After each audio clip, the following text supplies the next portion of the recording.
So there's that. Other than that, just watching the Avatar, doing some like MRI segmentations on my free time, and trying Nice, to man. do that blog thing. So that's what I'm doing. Yeah. So All are you right. on live directly at 7? I believe so. I think it's push live now if you want to check the link. I'm checking it on my end and it looks like we're live.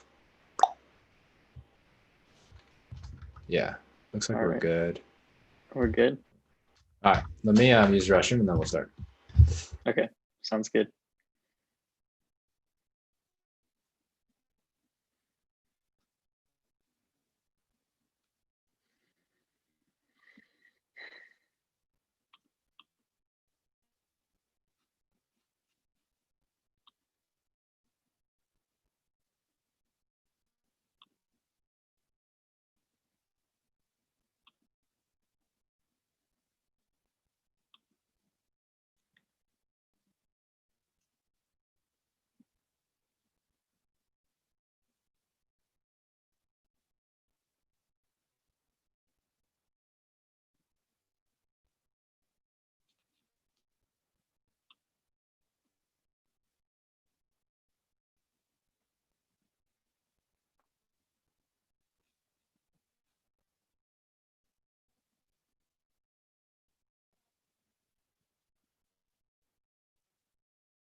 All right, hello. Can you hear me? All righty. Yep. Is this better? Is this better or worse? I think it's good. Sounds better. All right, cool. I'll be manning the tech. So excuse me if I'm looking off to the side. But I think the last thing we should do is just record on this end. All right, man. Yeah, I think we're good. We can start whenever you're ready. All righty. Well, thank you for having me. I guess maybe a good place to start would be with some introductions. Yeah, I mean, your initials first on the show, so I don't think I'm having you. I think we're having each other. That sounds mega posy, but you know what I mean. Yeah, I guess the N will start. Sounds So good. my name's Nick. I'm from San Diego. I graduated with Michael from UCLA in 2019 as a human bio and society major. I graduated summa cum laude, and I'm an incoming first year at UCSF School of Medicine. So yeah, I guess the impetus for this channel was me and Michael were in the academic advancement program, and we led group discussions of chemistry for my end, and I think Michael can touch upon his experiences in life sciences. But I felt like we both shared a big passion beyond the chemistry and life sciences, and like meeting one-on-one with students. And I feel like, especially given this pandemic, this is a good platform for us to reach out and be of assistance and just share our perspective and what got us to where we're at. But yeah, I'll leave you to it, Michael. Yeah. Thanks for that intro. Yeah, I'll just talk a little bit about myself, and then we can kind of dish off to whatever we're talking about today and onwards. But I am Michael, for whoever is going to be listening to this on audio. I'm from Los Angeles, specifically Chinatown, California. And now I have moved to Pasadena, specifically Temple City, if we're getting down to details. I also graduated summa cum laude from UCLA in 2019. I studied neuroscience and biomedical research, and I am now a second year, which sounds really, really interesting to say, but I'm a second year at UCLA's David Geffen School of Medicine. And like Nick said, I think we first met. I don't know if we first met through AAP or the basketball courts or something of that sort, but Nick taught chemistry and I taught life sciences, specifically biology. I'm not sure why we call it the life sciences. We'll just call it biology. And like he said, we had our own experiences mentoring our groups of students. For me, it was around like anywhere from 15 to 30. If it was a review session, like 50 plus students would show up.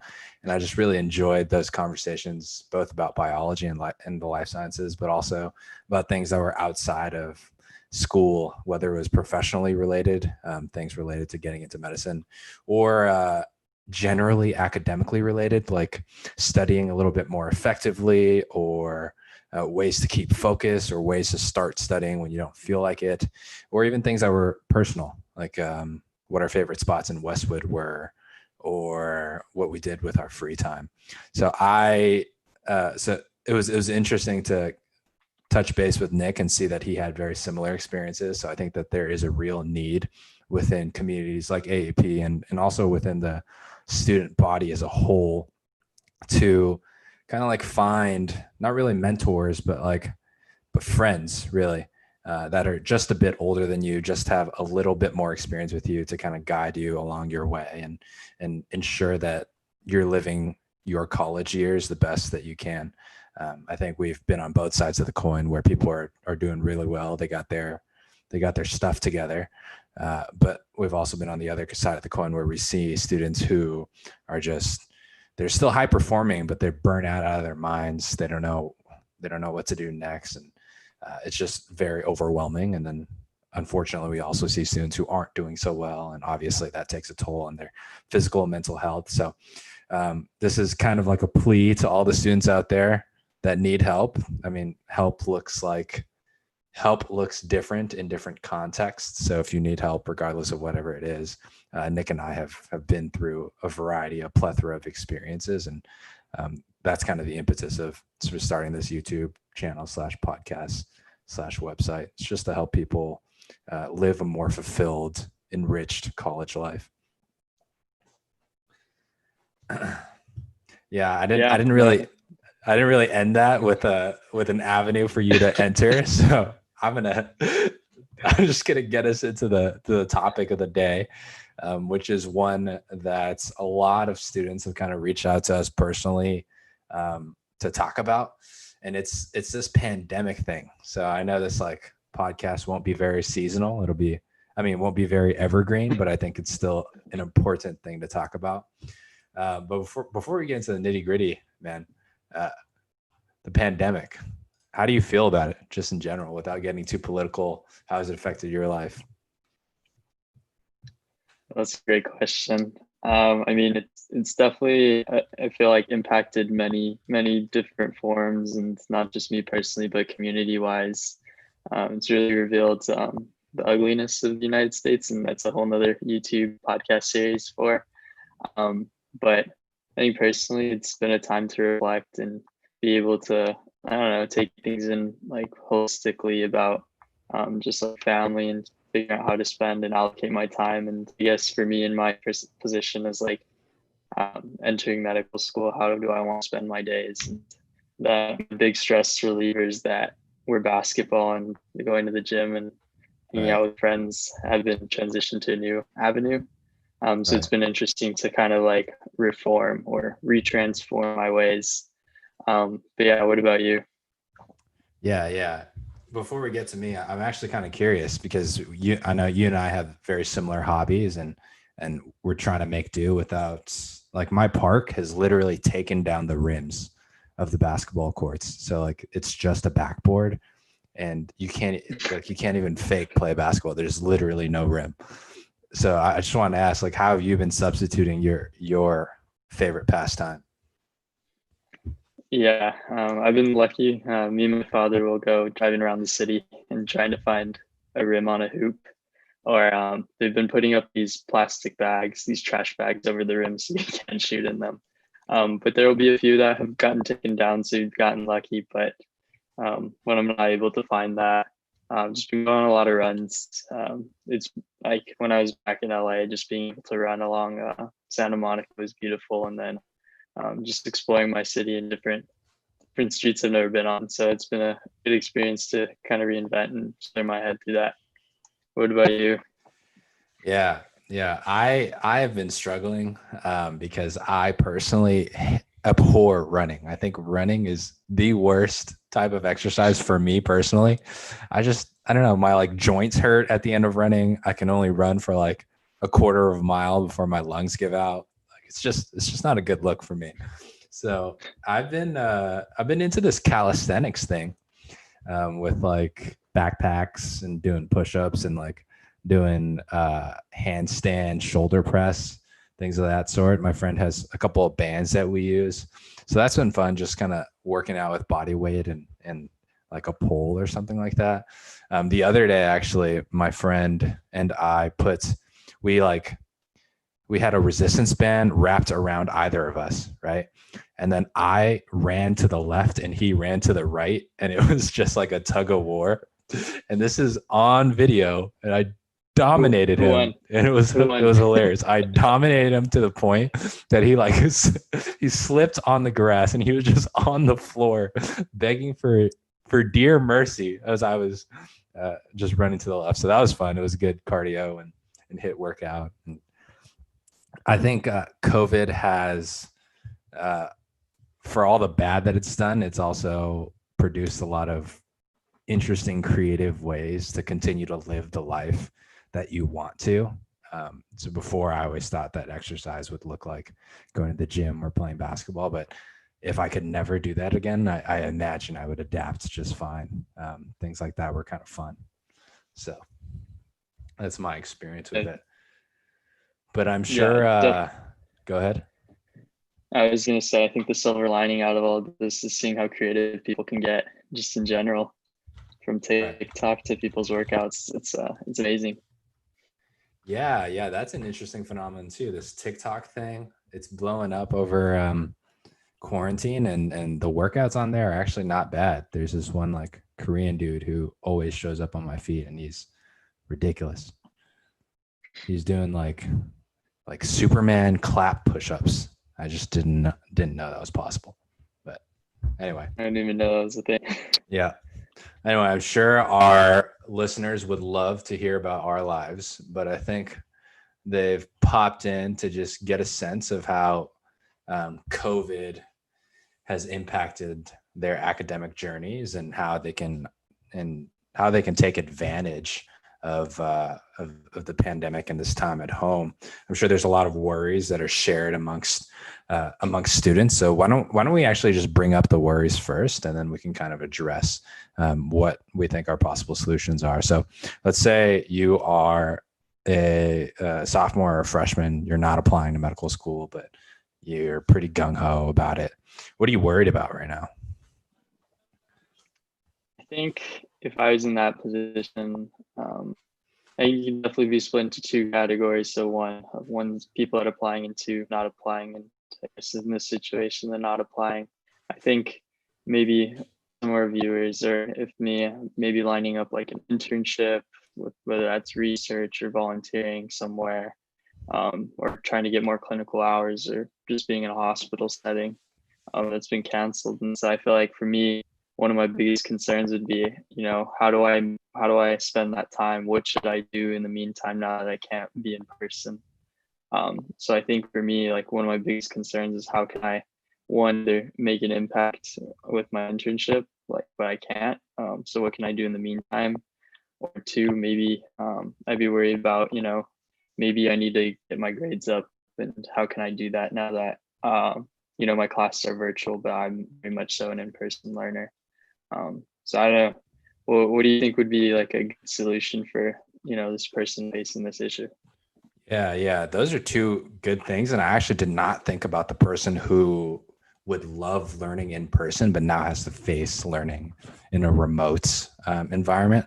My sister is an incoming sophomore, and she just finished up her spring quarter last week. And I've been noticing that in her Zoom calls, like, I mean, I don't see how she learns in person, but in her Zoom calls, like, it's so easy for people to check out. Everyone has their video cameras off. My sister is like on her phone, also in Zoom. And I remember, I mean, I'm sure you remember too, like being in those lectures, not everyone is focused, but I feel like there's a different level for sure if you're like on your bed or on your kitchen table next to your TV. It's just so easy to not be able to separate school from home. So I think that's a big issue. And I'll walk through a couple of things that I think can help with that. And then the other thing you mentioned was the people whose extracurriculars got canceled. And I think that's just to add on to that worry, another thing that a lot of students have issue with is there's a select group of students who are studying abroad that got canceled. There's students who had research internships like at the NIH that got canceled. So anything that's like fully summer research, study abroad. What else do people entertain in the summer? Shadowing is a big thing that people do in the summer. So like that's been canceled. And I guess before I think I share my thoughts, I wanted to ask what did you usually, or what did you do during your summers? I know you had one going into freshman year, going into sophomore, junior, and then senior year. So there's 4 summers there, and I imagine that you probably did a bunch of different things. And I'll share what I did. Yeah, I think, well, first one summer, and I'd recommend this if you're planning to take a gap year, is I dedicated it to the MCAT. And we can go into that later, but that was one summer. And then the other 2 summers I had, not including this one, I performed research in my research lab, and I also try to spend time working. I definitely wish I would have had, I wish I could have like spent it, maybe one of the summers differently instead of doing research. Like, I feel like what maybe could have been like a great experience was, what if I like went abroad and studied there and picked up another language? I felt like would have been a really cool skill, or maybe done an internship like somewhere across the country and learned a different side of life. But yeah, that's how I spent my summers, just researching. I'm curious to what you did over summer. Yeah, yeah. So the summer going into my freshman year, I didn't do anything related to medicine at all. I went to Vietnam with my family, and that was for the entirety of the summer. The summer after my freshman year, I studied abroad in Scotland, Glasgow, Scotland. So I finished the physics series, and I didn't do anything else that summer.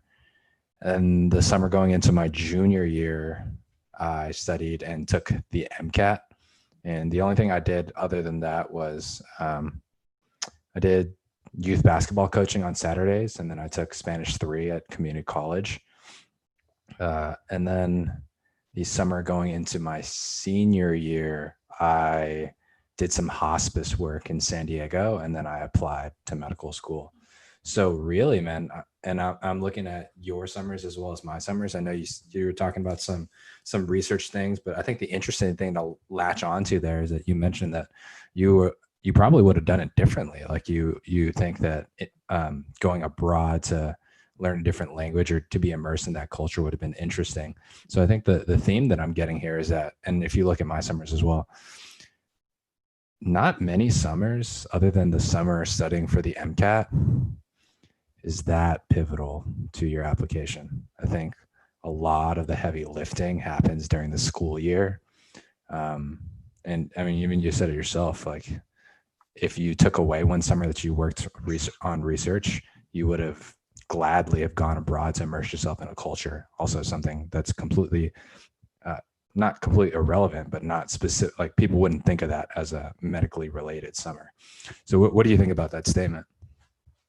No, I actually agree with that in a couple of volumes. I think for me, I use the summer to help recharge and repair. And, I would spend like 8 weeks researching, and then the next 4 weeks before school starting, being at home, spending time to recover with family. But yeah, I think you hit like a point. The summer isn't like pivotal, or it's not like a make or break.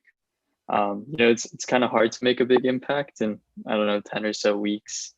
And so I felt like maybe 10 weeks could be spent instead of trying to like, come up with a nature publication or something like that, which is Right. almost very difficult to make a big impact in research or some other field. I felt like could be used like with learning a new skill. And I felt like maybe a summer could be spent, maybe in Spain or in Latin America learning Spanish, or maybe just learning some different aspect or different culture would be great. Right. But yeah, I think that's just my perspective. If I were to do it differently, my parents didn't teach me Spanish, and I've been self-taught, but I felt like a lot of that experience of learning, and I feel like I'm at a good level where I can translate, but being fully immersed would be amazing. So if I were to redo it again, I would love to partake in something like that. Right, right. So I think it's actually interesting because you and I and a lot of other colleagues that I like in my medical school class also express the same sentiment where summer was just a time for recharging. But all of a sudden, now that COVID has become a thing, I think a lot of students are just like, man, I'm like not using my summer months correctly. I had like I was planning on shadowing, I was planning on doing this research internship, I was planning on doing XYZ, but because of COVID, it's all busted and I'm all stressed out. And I think it's interesting. I think it makes sense because everyone's at home and they feel like they have to do something. Whereas if you're kind of like back at UCLA in the summer, you're with your friends, you don't feel bad at all, just going to the beach and hanging out. But you feel bad when you're at home and that's taken away from you. So I think the overall sentiment is that like, yeah, man, you don't have to be doing that much this summer. In fact, I think you should be figuring out ways not to improve your medical school application, but to relax and recharge because the next school year is going to be a doozy. Yeah, no, I 100% agree. I think using that time to recharge should be critical. I mean, I think you spent a summer studying for the MCAT, and so did I. And I think if you're at that stage, I think now would be a good time to attack. I think considering the MCAT is shorter now, Right. relatively shorter. I mean, it's not completely like cut in half, but I think now would be a good time to attack it considering there's not much else you could do outside. So if you're still debating, I feel like you could get a solid 2 to 3 months in, Right. be able to prepare in that aspect. But Right. um, I do think there's other things you can do in the meantime.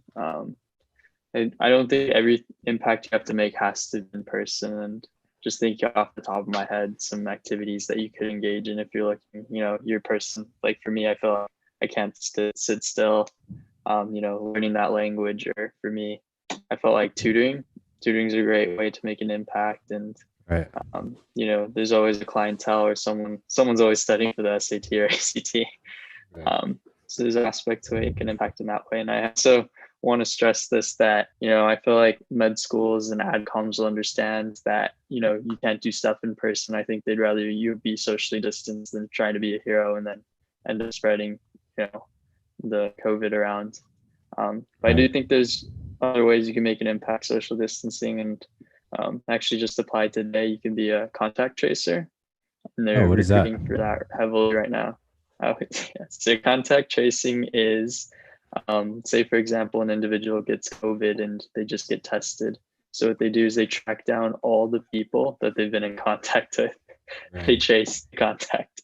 So that Yeah. involves the contact tracer. Will call the people they've been in contact with the person that was infected. And just Very try to run through interesting. symptoms and see if they get tested. Hey, it's a paid position.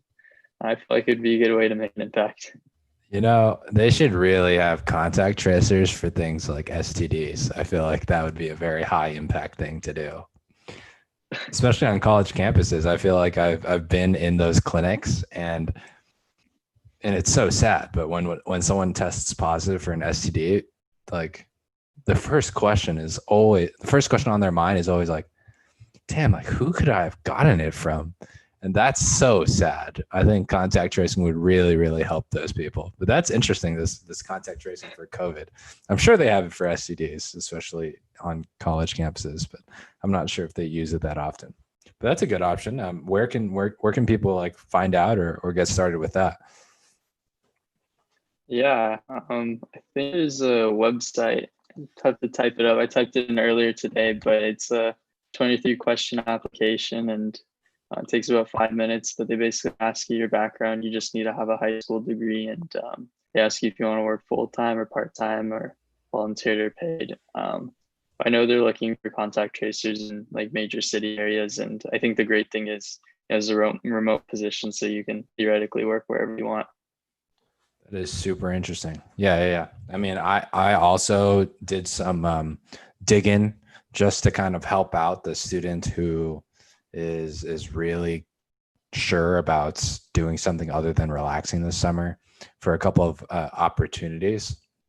And so I have a list of them that I kind of want to share too. And I think some of them you'll find kind of interesting in case you are a student in this position that wants to do something remote, just to kind of bolster your application. Although I know like Nick and I have made it explicitly clear now that like it's not the most important thing if you don't do anything this summer other than relax and recharge. So I'll just start with that list.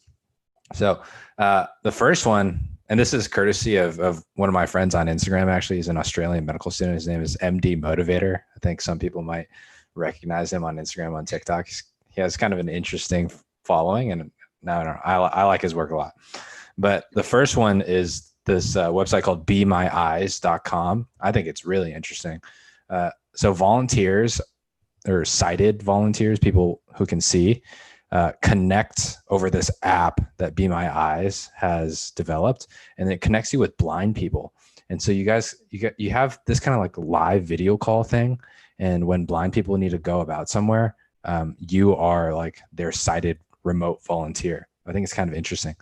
So if they're like in their house and they can't find their pan or something, like you can guide them, you know, although I don't think blind people should be cooking, but I think it's an interesting idea. Second one is this thing called chemoangels.com.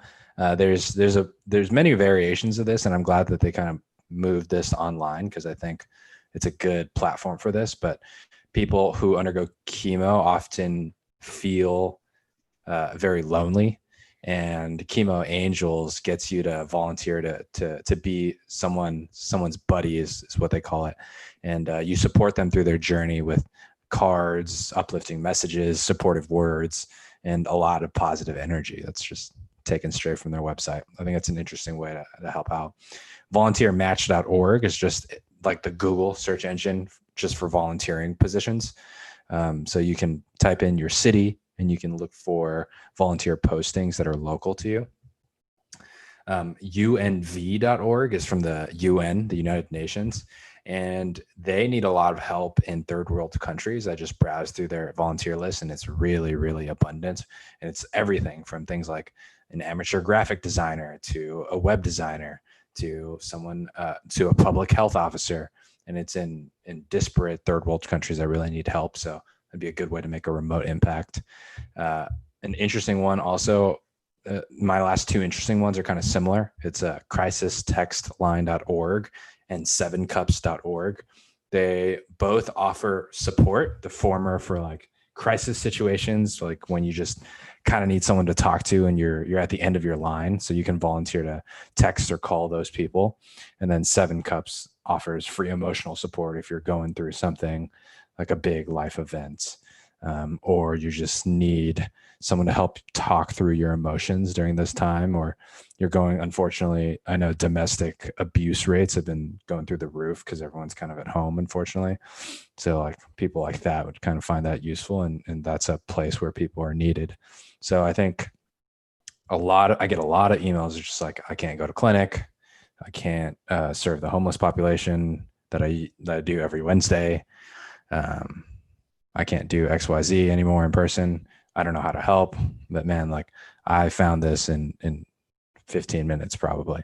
So just looking up volunteer opportunities, and even if it's not medically related, just finding a space where you think you can help and you want to help, and a platform where they need your help that's all you need to do if you're really looking for something to do this summer. So if you had to pick one out of the list you mentioned, which one would you pick? Yeah, I really like this Chemo Angels thing. One of my good friends did this, but it was like an in-person thing with patients from UCSF. I'm sure you may hear about it because I know UCSF medical students do it. So they like sent handwritten letters to each other every month or so. And then at the end of like the year or something like that, they had this like banquets or meeting up in SF, and they would all hang out and meet their buddies for the first time. But I would personally do Chemo Angels because I've met a lot of patients, chemotherapy or not, and they really are so lonely, man. So like just FaceTiming them, just like treating them like your friend. And honestly, you would do more for this person than I would do for a friend. Like I don't write cards to my friends, and I don't text or FaceTime these people every week. but these patients really need that. And I think that that would be just an enjoyable way to meet another person, understand the patient experience a little bit more, understand who you're going to try to serve in your future career. And it's just a very, very well needed spot. Yeah, most definitely. I think it's a beautiful organization. I think that's a powerful impact you can make. Yeah. So yeah, thank you for looking that up. And I was mostly intrigued by the Be My Eyes or Be Your Eyes. Yeah. Be My Eyes. Eyes. Yeah. Maybe super cool. Yeah. I don't know Yeah. exactly how it works, but I think it's interesting. Yeah. Apparently they have 4 million volunteers in 150 countries serving 200,000 blind people. So it's interesting. But just on the other side of the token, we have the people that are not applying or farther away from applying. But what if I'm a person applying right now? How should I be spending my time at this stage in the cycle? Yeah. So as of this recording, I think it's June 10th. Yeah, it's June 10th.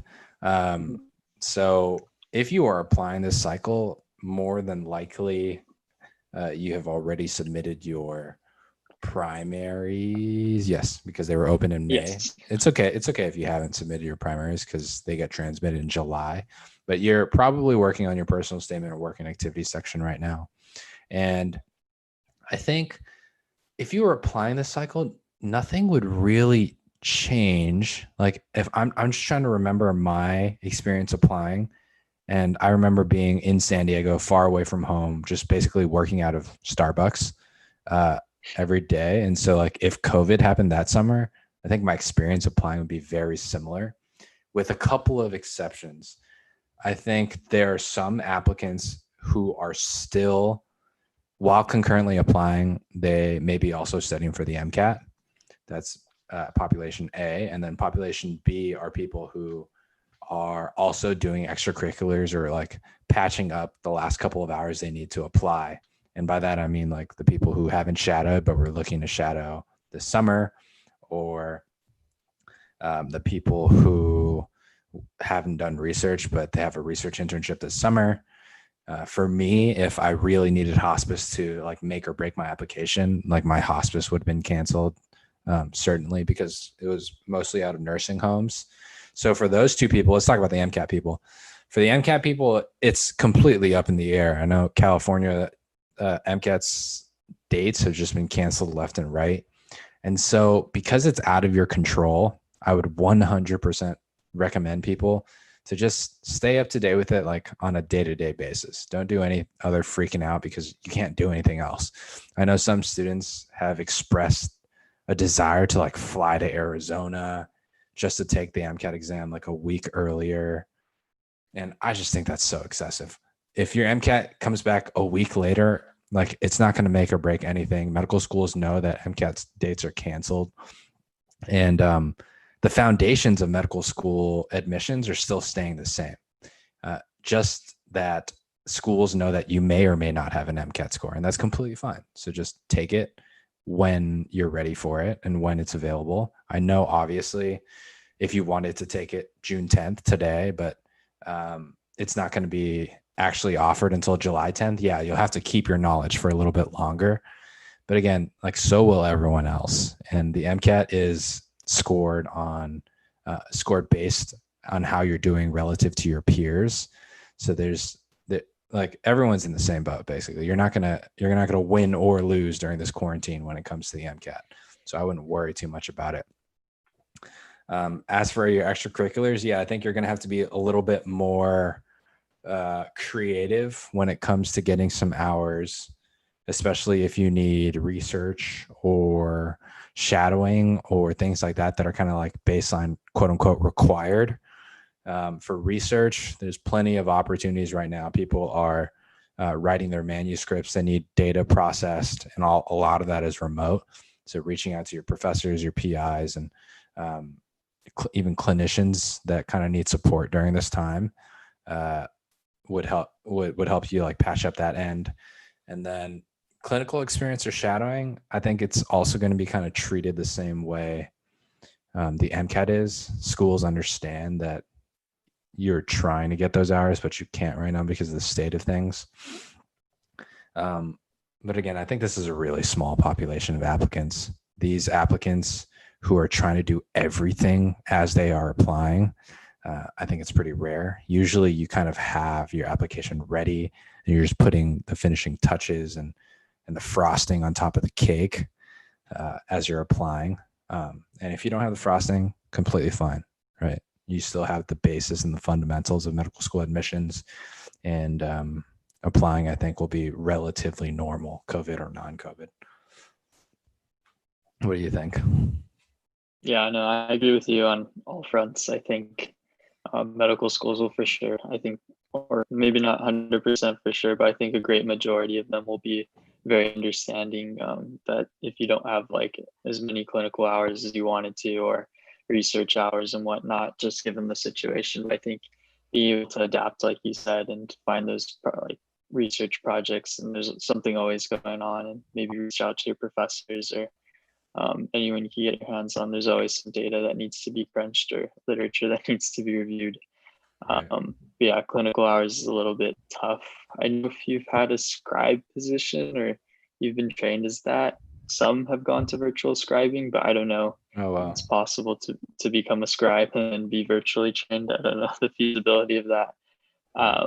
But yeah, I think it's something that, given the circumstances, they have to understand. But yeah, going to the population, at this time point, do you think the applicants should prepare for a secondary about, what have they used their COVID hours on, or how has COVID impacted you? Do you think that's a potential question that's going to come up this year? Yeah, that's actually a really good foresight. I didn't think about that, but I think come July, I'm pretty confident if there's no explicit question, I'm pretty confident most schools will not make it mandatory. There will be a couple schools that do, I'm sure, but I'm pretty confident that they will incorporate it into their optional prompt. Most schools have a prompt that's like, do you have anything else to tell us? And I'm sure in this year, they'll probably add an addendum that says, do you have anything else to tell us? Your experience or how COVID has impacted your life this summer belongs here, or something like that. So I'm sure that'll be a space for people to elaborate on how COVID has changed their application cycle. But honestly, and I mean, I don't want to speak for all students. Every student has their own circumstances and situation. But really, I just remember like while I was applying to medical school, there was not much bandwidth to do much else. And so if you are applying right now, I don't imagine that COVID could have drastically changed your like application cycle experience. I think this question might be relevant in the coming cycles when people had their internships canceled or their study abroad canceled and they had to reshuffle their school schedule but couldn't get the classes that they needed, right? Like I think this has longer term consequences. It just feels imminent, so it's relevant now, but I imagine the consequences in the future are going to be larger than we think. Yeah, I agree. Yeah, but I think, in this situation, gotta adapt and roll with the punches and, overcome. And I feel like for those, like you said, at least when I was applying last year, I feel like this period in time of, is probably when you submit the primary and just getting rid of secondaries. I don't think much has changed. I still remember waking up at like 5 a.m. every day, trying to write for a couple hours, go to work and work around 3 or 4, and then write some more. Yeah, wasn't a big time to spend, a lot of time with friends or be able to take on a lot of extracurriculars. It was mainly just grinding down. And yeah, I think my doc applied to like 29 schools. My doc was over 150 pages of just writing and scratch work. But yeah. So I think that unprecedented. Yeah, I think that a lot of people are worrying about the pandemic, but I think that people will realize that this is something that passes and doesn't have the biggest implications on your application, especially if you're applying now, and also if you are applying in the coming years. I think it's an important time for people to kind of look to the future, have some foresight like you did with the secondary question, and just think like, is there anything that is going to change in the future that I need to account for? And I kind of mentioned it earlier, but one thing that a couple of students of mine have mentioned is that they lost out on classes like that they normally would have enrolled in. So I just bring up the study abroad example because that's top of mind. But those students need to figure out ways to either take summer classes to make up for those courses or rearrange their planned schedules to make sure that everything is set and ready. And this goes on for things also like the MCAT. If your MCAT plans got kind of mucked about for some reason, just imagine yourself going through 2021. What has changed? What do you need to prepare for? What backup systems do you kind of need to boot in place so that you're ready? And the last thing I think before we wrap up, that's something that's interesting for students that are graduated and they're looking for internships, or not internships, but like jobs while they're in their gap years. One thing that has been really interesting, and like my partner has been really struggling with this as well, is that finding jobs is really difficult. The job market is kind of interesting right now because I think there's a lot of physicians and hospitals and stuff like that they have a hiring freeze, even though internally they know like come September, man, I'm going to need new MAs, I'm going to need new scribes, but right now, like I can't hire because everything's kind of frozen. I don't know when everything's going to start. And I'm like losing thousands of dollars by the minute. I can't afford to hire someone right now. And then on the other side of things, students who have just graduated are just like, dude, like when this is all over, I won't have a job. I can't apply for anything because nothing is open right now. I don't know who's looking. So I think that's an interesting paradox. And one thing that I would encourage people in that situation to do is to just honestly just reach out to these companies, reach out to these clinics, and connect with them, because whenever this is over, whether it's September, October, December, whatever, those jobs are still going to be needed and someone needs to fill it. So if you have the time and the bandwidth now to connect with those people, to like build a relationship now, like the best thing you can do is, yeah, I mean, I would love to help out in your clinic, Dr. Ceballos. And Dr. Ceballos goes, I have no idea. Yeah, I mean, I would love to have you. We have that need, but we just don't know when things are going to open up. And then you just go, yeah, okay, well, no worries. Whenever it does open up, let me know, and I'll be right in. You know, like to secure that before the scramble happens when things start opening up. So that's my last thought on the quarantine and the effects on medical school kiddos. Do you have anything else to add?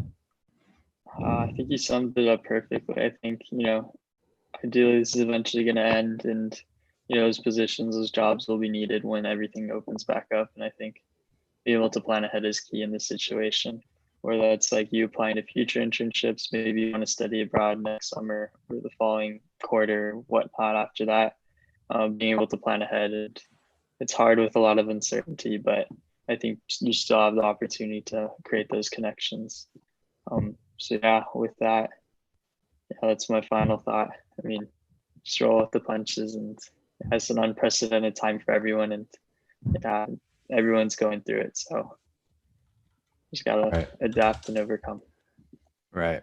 So hang in there, guys. If you ever need anything, well, first of all, we'll wrap up. If there are any other specific questions you have on this topic, feel free to contact us. I'll leave our contacts in the description, as well as all the links to the extracurriculars that we mentioned earlier on in the show in the description box.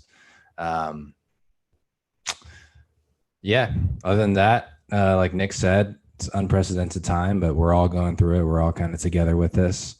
You have your own circumstances, but we also have our own variety of solutions to kind of pitch to you and see what will work. So if you ever are in the position where you want to ask those questions, have zero threshold, have no hesitation to reach out to either of us or both of us. We'll probably at some point have a way to contact both of us like at the same time. But for now, just feel free to just message us individually, and we'll see what we can do. All right. Well, Nick, it's been a pleasure. Thanks for spending Wednesday night with me. I'm hoping this helps some people who are kind of paralyzed by COVID. But if that's all, then I will see you next Wednesday. Sounds good to me. Can't wait for the next topic. Well, see you soon, man. All right. I'll catch you. All right. I stopped recording. Sounds good. Are you exhausted? Is it still on the YouTube? Is the YouTube still going up? I ended the stream. Okay. Cool.